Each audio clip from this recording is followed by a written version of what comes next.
We've wrapped up week 10 of the NFL season, and it is time to hand out the grades. Starting with the Rams' 36-31 win over the Seahawks. The Rams get a B. Jared Goff threw for 318 yards with 2 touchdowns, while Todd Gurley added 120 yards rushing on 16 carries. But the defense gave up a lot of yards on the ground to let an underperforming Seahawks team stay in this game. CBS Local Sports gives the Seahawks a B+.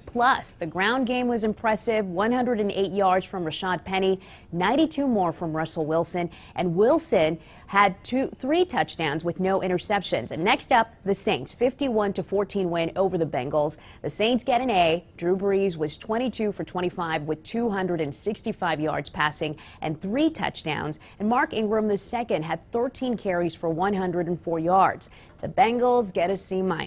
Andy Dalton was 12 for 20 with 2 interceptions, and leading rusher Joe Mixon only managed 61 yards. Next up, the Bears, 34-22 win over the Lions. The Bears get an A-. They were led by quarterback Mitch Trubisky, who threw for 355 yards and 3 touchdowns. Matthew Stafford had 2 interceptions, and Kerryon Johnson only managed 51 yards on 14 carries.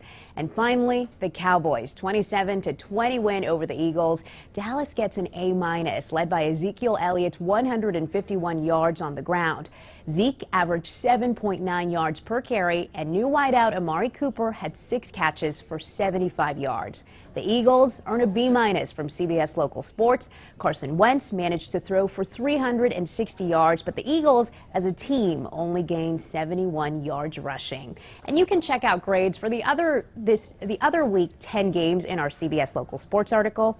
I'm Gilma Avalos for CBS Local Sports.